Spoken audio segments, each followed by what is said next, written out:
Bueno, pues tiempo ya de entrevista, tal y como les habíamos adelantado. Hoy iniciamos conversación ya mismo, de hecho, con el consejero del Partido Socialista, Benjamín Perdomo. Muy buenas tardes, Benjamín. Muy buenas, ¿qué tal? ¿Cómo estamos? Buenas tardes, ¿Cuánto muy tiempo? bien y muy bienvenido. Muchas gracias. Muy bienvenido. Por actualidad, Benjamín, básicamente porque es una nota de prensa que llegaba creo que ayer por la noche o esta misma mañana con respecto al nombramiento de los directores insulares. ¿Por qué hace críticas el Partido Socialista en ese sentido? Bueno, yo creo que es fundamental diferenciar dos cosas, ¿no? Primero, que los directores insulares y los asesores y demás de todos los gobiernos son fundamentales e importantes, ¿no? Pero lo que no puede ser es que cuando tú estás en la oposición, los directores insulares sean vistos como enchufes, como puestos a dedos, como nos criticaron a nosotros en las pasadas elecciones o en la pasada mandato, y ahora sean hombres de Estado o mujeres de Estado porque son afiliados a tu partido y porque le estás dando COVID. Entonces, mire, nosotros en la legislatura pasada los directores insulares fueron nombrados funcionarios de carrera del Gobierno de Canarias que trajimos al Cabildo para intentar subsanar un montón de problemas que teníamos en el Cabildo, técnicos de la Administración General, es decir, gente con una reputación bastante importante para solventar los problemas de esta isla. Y ahora nos encontramos a que tenemos directores insulares por los mismos salarios, con una diferencia, que ahora estás hablando de Gloria Artiles, de Orlando Umpierre y de gente afiliada a Coalición Canaria. Pues oye, si tú tenías un criterio en la pasada legislatura, mantén el mismo criterio en esta legislatura. Si no, pues oye, pues al final, en función de si gobiernas o estás en la oposición, dices una cosa u otra, y esa es pues la realidad de lo que tenemos con Coalición Canaria, y a nosotros nos gustó resaltarlo, decir, oiga, cuando son de tu partido, porque son tus afiliados y tus amiguitos, sí está bien que los enchufes en el Cabildo y que nadie te critique, que por cierto, han creado 3 plazas de coordinador general a 90.000 euros cada plaza, que es algo insólito en el Cabildo, nunca antes había sucedido, y hay que felicitar a Osvaldo y al Partido Popular, que han creado 3 nuevos puestos de trabajo, coordinadores generales, más todos los directores y asesores que tienen consigo, ¿no? Así que la verdad que si dices una cosa en un momento, di la misma 2 meses después. Y en cuanto a gasto, en cuanto a inversión, ¿qué supone? ¿Es un gasto importante en este sentido? Porque claro, la gente incluso se pregunta muchas veces ¿y qué es esto de director insular? ¿Y qué supone? ¿Y cuánto dinero nos está costando? Sí, entre los coordinadores generales y los directores insulares estamos hablando de un gasto aproximado de más de 500.000 euros al año. Casi si metes todos los asesores y demás, el gasto, y además era notable en este presupuesto, era de 1.100.000 euros solo en asesores, cargos de confianza, directores, coordinadores, 1.100.000 y pico euros. ¿Y estos directores insulares en qué benefician? En este caso, ¿en qué repercute al final? ¿No? Porque hay veces que si aunque sea escuchamos que el beneficio, pues en fin, que es notable, pues se nos pasa un poco el cabreo, pero si no es así... Bueno, los directores insulares al final son apoyo también a las consejerías, no a los consejeros, sino a las consejerías para intentar ir agilizando los problemas, ¿no? La cuestión es que cuando tú no traes a gente pues que sea del sector, que esté acostumbrado a trabajar en esas áreas, sino a los afiliados que tienes o a los amigos que tienes, pues es normal que las cosas no vayan saliendo. Así está el Cabildo de Lanzarote, pues atascado, ¿no? Si no traes a gente que te ayude a resolver los problemas, pues evidentemente el atasco se va multiplicando. Fíjese usted en el agua, ¿cómo está el agua? Usted recuerde... Iba a decir que precisamente, iba a decir que justamente me dabas pie a la siguiente pregunta, lo tenía anotado, con lo cual agradezco que nombres este asunto, porque ya que estamos dentro del Cabildo y la gestión del Cabildo, creo que evidentemente la crisis hídrica es algo, yo diría que de los asuntos que más preocupa evidentemente a toda la población, al conjunto de Lanzarote, con lo cual no sé cómo está viendo usted la gestión de la crisis hídrica. Mire, usted recordará que a los 2 meses el señor Osvaldo Betancor y Domingo Cejas, los dos se pusieron su corbata, su chaqueta, porque sabes que son muchos de una chaqueta y una corbata, ¿no? De una imagen, de intentar proyectar una imagen que no son, y nos dijeron que iban a invertir 95 millones de euros y que el problema del agua se iba a solventar. Un año después, el problema del agua es muchísimo peor. El problema del agua llega a que al día vemos 5 y 6 municipios con restricciones de agua, pueblos que nunca tuvieron restricciones de agua con las mismas. Es decir, estamos ante un proceso de decadencia, de declive del agua en Lanzarote que ni con Inalsa. Coalición Canaria nos prometió, porque esto hay que decirlo bien claro y que la gente lo entienda, Coalición Canaria nos prometió que con Canal Gestión se acabarían los problemas, con esa empresa con un montón de problemas de corrupción que tuvo en Sudamérica, que tuvo en Ceuta, que tuvo en Cuenca. Es decir, lo metieron aquí de la mano de Pedro Sanginés y de Coalición Canaria. Hoy se pierde el 60% del agua. Las plantas, acuérdense, por eso lo del traje, la corbata, acuérdense que trajeron 2 plantas desaladoras de La Palma, no funcionan, están sin abastecer agua, gastan más gasolina que una planta normal.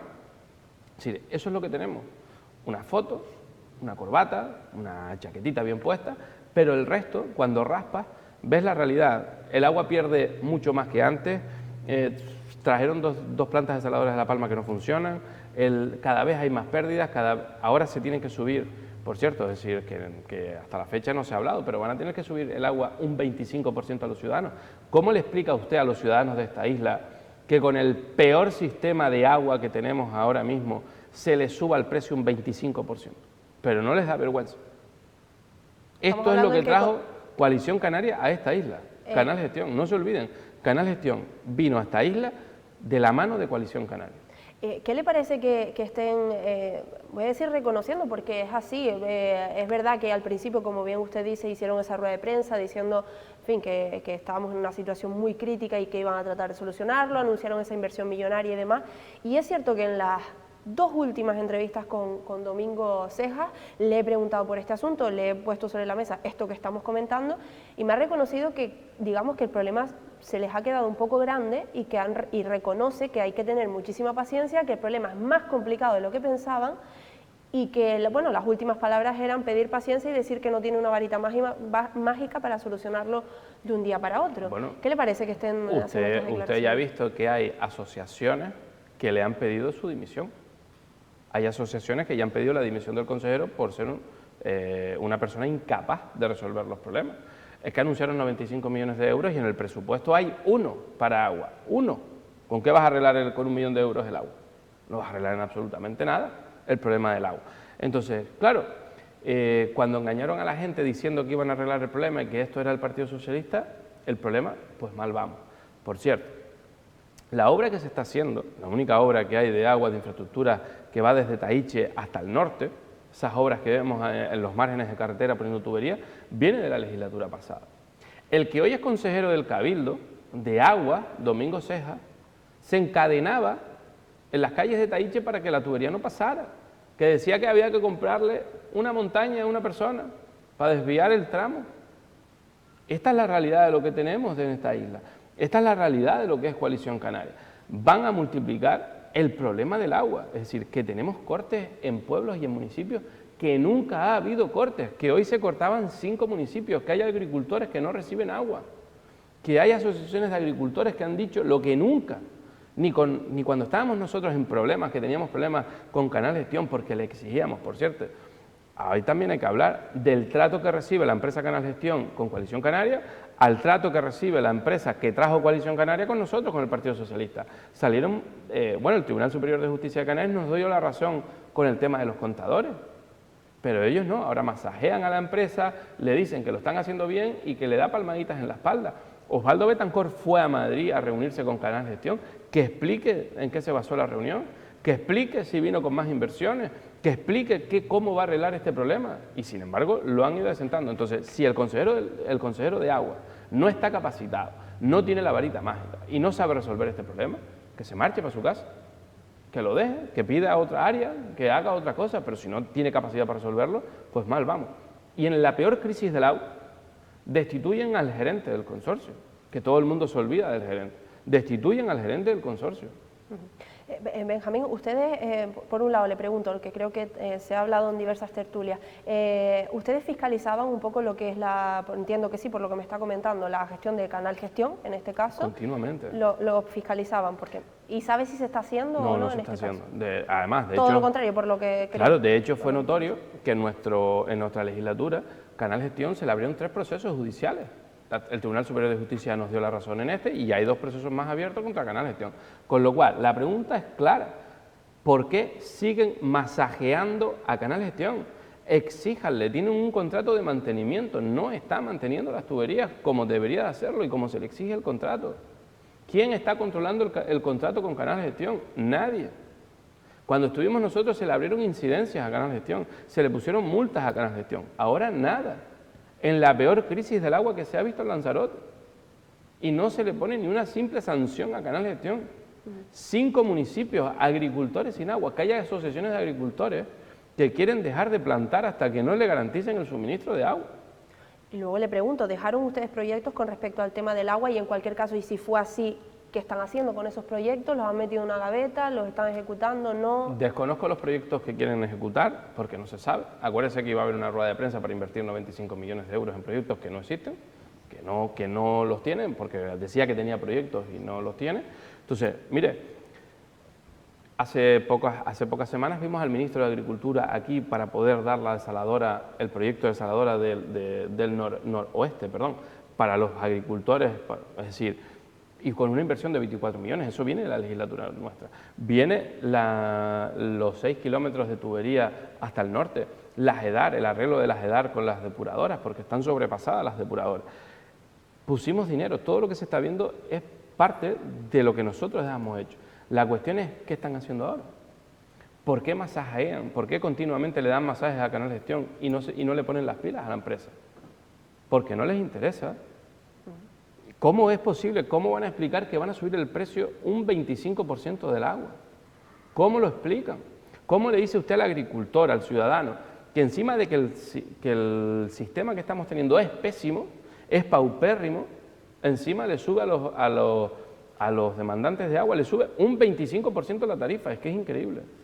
Bueno, por cierto que seguimos, estaba mirándolo por actualizar y por comprobar, porque sabemos que Canal Gestión va actualizando a lo largo del día. Seguimos hoy con cortes de agua en 5 pueblos de Lanzarote, creo que de 3 o 4 municipios. Bueno, en fin, que es pan de cada día. Al final... Pero no nos podemos acostumbrar, Paula. Yo lo siento y te entiendo perfectamente, tú como periodista das la noticia, pero Lanzarote no se puede acostumbrar a esto. Totalmente, no, al contrario, no, lo hago para que no normalicemos e interioricemos el tema, sino que de hecho estamos nosotros todos los días dando la información para que se conozca. Es más, que hemos ido a hacer encuestas y demás, ya vemos especialmente, todo Lanzarote, pero especialmente la gente del norte está al límite, ya no sabe qué más hacer. Benjamín, vamos con otro asunto, nada, muy breve, por responder también, que tiene que ver de alguna manera con el tema del agua. Hablamos de esa finca, de ese depósito ubicado en esa finca de Órsola. Si te parece, vamos a escuchar nada, muy breve, lo que dijo el consejero para que puedas responder brevemente y ya pasamos a hablar de los centros turísticos. Que el expediente que en su momento iniciaron, nosotros vemos jurídicamente que está mal montado, incumple una serie de cosas. Entonces, este cabildo no va a ir sabiendo de antemano que el presidente, el consejero y la administración general, sabiendo que el expediente no cumple con los requisitos establecidos en la ley para ir a eso, lo que hemos dicho, oiga, señores, nosotros entendemos que aquí hay que empezar y hacer la nulidad de esto, porque son dos cosas, porque digo, aquí se ha iniciado un procedimiento que no tiene nada que ver con la sentencia, porque la sentencia no dice nunca que se compre, y ellos lo enfocan por ahí. Ellos dicen que según la sentencia hay que comprar el suelo, y la sentencia nunca dice nada de que se compre. La sentencia dice devuelva usted la propiedad a los legítimos propietarios. ¿Estás de acuerdo, Benjamín, con las palabras del consejero de Domingo Ceja? Mire, como usted comprenderá, esto es un tema familiar que lleva un montón de años, pero es decir, aunque no sea grato para mí, yo respondo sin ningún tipo de problema, porque yo soy una persona que no se ha escondido nunca.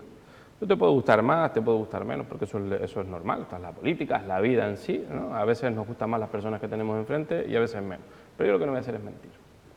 Mire, nosotros en el año 2015, después de ya decir basta ya, interponemos una demanda en el que se dice que nos devuelvan la propiedad que es nuestra, que nunca fue cedida y que nunca se la entregamos al consorcio. En el año 2020, se hace la sentencia fija, firme, y lo que dice es: usted ha actuado de mala fe, se ha aprovechado de un terreno de 174.000 metros sin los permisos del propietario. Entréguele la finca al propietario, ¿vale? Entonces, como la sentencia es firme, no cabe recurso y todo lo que han dicho está más que discutido, el cabildo tiene que entregarle la finca a mi familia, porque no soy yo solo, somos más primos, ¿vale? Entonces, ¿qué hace el cabildo de Lanzarote? Encarga un informe y dice: oiga, dígame usted qué es lo más beneficioso para el cabildo, ¿vale? Opción, y el informe jurídico del gerente dice lo siguiente. 1. Comprar la finca entera, se hacen tasaciones públicas, es decir, el informe está impecable, porque hay un secretario de carrera, que era Luis, que el hombre falleció del Ayuntamiento de Tinajo, secretario del Ayuntamiento de Tinajo, que sabe cómo funciona la administración, y hizo un expediente intachable. Y entonces ese informe decía lo siguiente. Primera opción, que se compre la finca por la tasación que hay, los propietarios no venden una parte, la venden toda, si la quieres bien, si no devuelve el estanque y márchate. Y el informe decía lo siguiente, comprar la finca por valor de 540.000 euros. Segunda opción, hacer otro estanque por valor de 1,5 millones de euros. Valor de 1,5 millones de euros, es decir, si yo no fuera Benjamín, esa finca está comprada hoy. El problema está en que soy Benjamín y prefiere Domingo Ceja y el presidente del Cabildo gastarse 1,5 millones de euros en hacer un estanque. Y ahora, yo no tengo nada en contra, porque dicen que han cedido una propiedad gratuita, ¿no? Exacto, sí. Yo no tengo nada en contra de ellos, ni, oye, suerte si le hacen un estanque. Mire, esa propiedad tiene, por la Agencia del Medio Ambiente, 2 almacenes tumbados al suelo que se los hicieron tumbar al suelo. El aljibe, donde van a poner el depósito, el Ayuntamiento de Aría ya dijo que el suelo no está habilitado para hacer ese depósito. Pero ya no solo eso, cuando hagan el depósito, engañaron a la Asamblea diciendo que el coste era menor, que el depósito costaba unos 500.000 euros. ¿Sabes lo que se le faltó por poner? Que esa valoración estaba hecha en el año 2021 y que si usted actualiza los precios, el coste del depósito será de 1 millón de euros. Pero no queda ahí la cosa. El Canal Gestión ha presentado un escrito en el juzgado diciendo que necesita 40 días o 2 meses para soterrar o canalizar 1,5 kilómetros de tubería. ¿Usted sabe cuánto cuesta 1,5 kilómetros de tubería? Entonces, el depósito que van a hacer se va a ir a los 2 millones de euros. Como soy Benjamín, pues prefieren hacer un depósito por valor de 2 millones de euros, porque usted sabe que cuando se dan las cosas por emergencia, las contrataciones son como más alegres. Entonces, ellos prefieren hacer un estanque de 2 millones de euros en una finca donde tiene un montón de problemas con medio ambiente, a resolver el problema, zanjarlo de una vez, comprando esa finca. Esa es la realidad de todo esto. Oye, pero que cada uno es consciente y la gente tendrá que ver si es mejor hacer un estanque de 2 millones de euros o comprar ya hecho y resolver el problema de 500.000 euros en una finca. No hay más.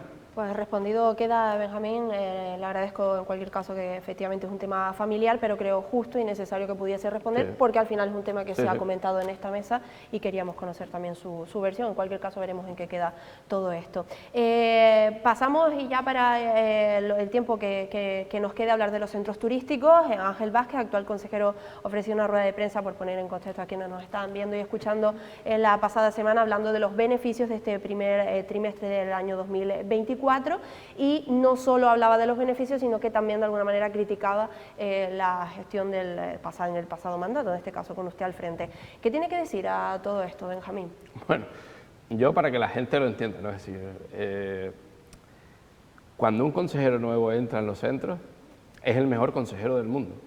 Y el que estaba es el peor consejero del mundo. Entonces yo creo que a la ciudadanía no le vamos a engañar en que sabe perfectamente que cuando uno entra es el mejor y el otro que sale es el peor. Entonces, bueno, eso al final te lo tomas incluso hasta con deportividad, que tampoco uno se lo toma mal porque es lo normal. Lo habitual. Es lo habitual, con lo cual eso no pasa nada. Entonces ahora vamos al meollo, ¿no? a la cuestión. Mira, yo cuando fui consejero de los centros de arte, cultura y turismo, tuve el privilegio de serlo en la peor etapa de los centros. No nos olvidemos de eso.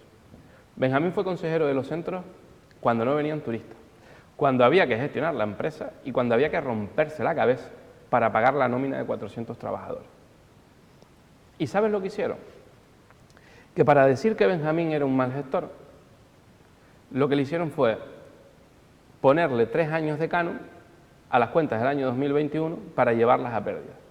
¿Qué ocurre? Que como hicieron 2 auditorías a la vez, una del 21 y una del 22, como en el 21 le metieron 3 años de canon para llevar a la empresa en pérdida, se dieron cuenta que en el 2022 dio el mayor beneficio de la historia, porque teníamos turismo y porque porque empezamos a rodar en condiciones. Entonces, a mí me hace gracia cuando comparan el periodo, dicen, no, es que Benjamín en la pandemia hizo lo que tenía que hacer para sacar la empresa para adelante. y para tirar para adelante para que todos los trabajadores cobraran, por cierto, el día 20, su nómina ingresada, el 20 porque es cuando se ingresan las nóminas de los trabajadores públicos. Entonces, su nómina ingresada a principio de mes, todos los proveedores cobrando, todo el mundo, y salimos adelante de una pandemia, ¿eh? Y para decir que se hubo una mala gestión, le aplicaron canon de 3 años, 19, 20 y 21, que nosotros, como decía el Pleno, si el canon del Cabildo te lleva a pérdida, no se imputaba, pero lo cambiaron y le imputaron canon, para intentar llevarla a pérdida. Entonces, cuando se compara, cuando intenta comparar, yo creo que sale perdiendo. Porque a mí me tocó una gestión en la que tuve una primera etapa de unos años muy mal, que sacamos adelante, que nadie dejó de cobrar, que ninguna empresa dejó de recibir sus facturas y de pagar sus facturas y de salir para adelante. Y con esa pandemia tenemos un consejero que en el año 2024, con récord de turistas, paga el mismo canon que pagaba yo en pandemia. 250.000 euros por el primer trimestre. Él, con récord de turista, paga 1 millón de euros de canon al Cabildo. Yo, en pandemia, pagaba 1 millón de euros de canon al Cabildo. Entonces, claro, cuando tú me lo comparas, yo me lo tomo a broma. Entonces, por eso te digo que a mí me tocó una época muy difícil y que la sacamos para adelante, con unos resultados magníficos y excelentes, y cuando tú te vienes a comparar con alguien que lo único que hace es recibir turistas, ¿por qué quieres que le diga? ¿Y por Pues qué yo no, me lo tomo a la broma. ¿por qué no repercute? Porque entiendo que es una de las críticas que hace. ¿Por qué no repercute esta cantidad de beneficios de los que presume y que son una cantidad importante en el canon, en los ayuntamientos? Pero hay una cosa clara, Paola, es decir, que nadie se engañe. El canon, las tarifas han subido un 70%. Me refiero, en la Montaña del Fuego, cuando yo era consejero, se pagaba 12 euros, que es poco, que había que seguir subiendo. Pues ahora se paga 20. Ha subido 8 euros el precio, 70% más. Entonces, pues es normal que si tú subes de media un 60%, pues ingreses un 40% más. Ahora, lo que yo sí veo injusto es que si tú has subido los precios un 70% y estás recaudando un 38% más, como él dijo, oye, reparte con el resto de ayuntamientos. Porque no nos olvidemos, los propietarios de los centros es el Ayuntamiento de Aría en gran parte, el Ayuntamiento de Tinajo y el Ayuntamiento de Yaiza. Oiga, si a ti te va bien, reparte con tus propietarios, porque al final esto no deja de ser una sociedad. ¿Y los ayuntamientos alzan la voz? ¿Le consta que estén alzando la voz? Yo creo que es público y notorio que Suso Machín de Coalición Canaria ha levantado la voz en varias ocasiones. Yo creo que es público y notorio que Alfredo Villalba ha levantado la voz, incluso Óscar Noda diciendo, oiga, esto hay que repartirlo porque el 70% del Parque Nacional de Timanfaya es propiedad de Yaiza. Claro, le preguntaba a raíz de conocer esos beneficios, porque claro, me ingresos. imagino... Exacto, sí, me refiero... no beneficios, ingresos, que son, ¿sabes? Para Sí, no confundir a la gente. Me refiero que a raíz de que Ángel Vázquez diese a conocer esos beneficios de este primer trimestre... ¿Ingresos de este primer trimestre? Claro, no, beneficios no, ingresos. Vale, de este primer trimestre los puntos turísticos, estoy hablando, no del canon a los ayuntamientos. Sí, pero me refiero, hay una cosa fundamental que no tienes por qué saberlo, ¿vale? Porque esto al final es contabilidad. Una cosa son los beneficios y otra cosa son los ingresos. Lo que él ha aumentado son los ingresos, porque ha subido las tarifas un 70%. Entonces, como ha subido las tarifas un 70%, ha ingresado un 38% más, que eso no significa que tenga más beneficios. Pues, son cosas distintas. En cualquier caso, imagino que los ayuntamientos podrían alzar más la voz, aún si cabe, después de presumir de unos ingresos como los que ha presumido el consejero. Por eso le preguntaba... Yo creo que es toda lógica, Paola. Yo creo que si tú ingresas más porque ha subido un 70% los ingresos, oiga, repercuta usted en la sociedad, en los ayuntamientos más caros, que nosotros en pandemia, Paola, y esto te lo cuento como anécdota, y te lo puede decir Suso Machín, en pandemia, con los poquitos turistas que venían, teníamos que adelantar canon a los ayuntamientos para poder pagar las nóminas. Eso es gestionar la empresa en un momento extremadamente complicado, que a nosotros nos llamaban los alcaldes desesperados para pagar nóminas y nosotros ingresábamos al día, en pandemia. Ahora, dirigir la empresa ahora, ¿qué quieres que te diga? Pues ahora es dejarse llevar. Pues Benjamín Perdomo, muchísimas gracias y seguiremos hablando en próximas ocasiones. Gracias a ti, como siempre, un placer estar aquí con ustedes en Biosfera, ¿no? Que se siente uno como en casa. Gracias. Y a todos ustedes, nada, no se marche, que en unos instantes volvemos en tiempo de tertulia de periodistas para completar la jornada.